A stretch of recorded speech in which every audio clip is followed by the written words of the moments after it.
Today, salt seas like the Aral Sea are drying up at an alarming rate.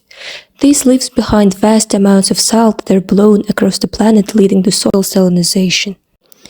When salt builds up in the ground, it creates a strange paradox. Even if the soil is wet, plants can't actually absorb the water or nutrients. They just starve in the middle of plenty because the salt prevents them from pulling the moisture in. This leads to stunted growth, permanent damage to roots and leaves, and eventually the breakdown of the entire ecosystem's health. But did you know those plants actually talk to each other? They don't use words obviously, but they communicate through chemical signals and they get especially chatty when they're under stress. They communicate in two main ways, by releasing chemicals into the air or by sending them via their roots. When a plant senses these signals from its neighbors, it can actually prepare itself in advance. It might change how it grows or the activity of its chloroplasts before the stress even reaches it. This early warning system is a lifesaver, especially for young plants, giving them a much better chance to survive. But communication between plants under stress, and especially between young plants, remains a poorly understood area of science. So I decided to conduct my own experiment. For my project, I'm focusing on garden cress.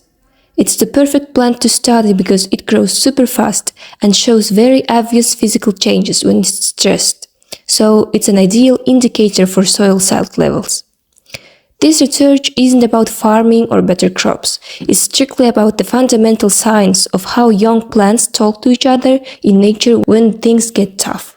It's a look into the hidden biochemical conversations that happen in our ecosystem every day. To figure this out, I set up 5 different groups of seedlings. First, I had healthy plants and stressed plants growing completely alone. This gave me a baseline to see what signals they send out normally versus when they're in trouble.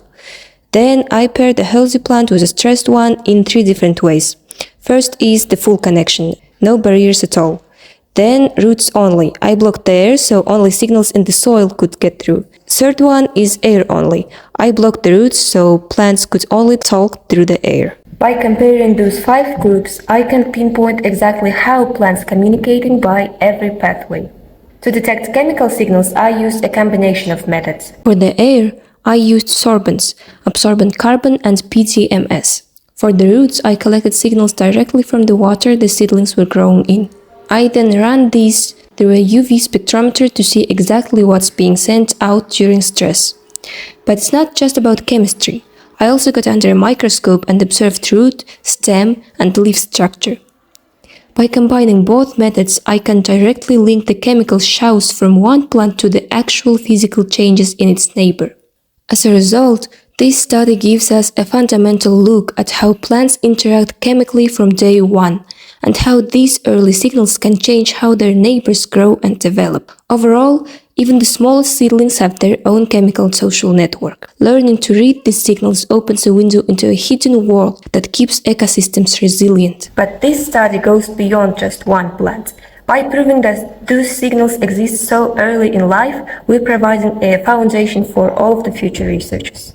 It's a starting point that other scientists can use to discover how other species talk or even how to help nature defend itself. Also, garden cress grows almost everywhere, so it's a perfect natural bioindicator. By watching how these seedlings communicate and change physically, we can actually map out areas struggling with salt stress.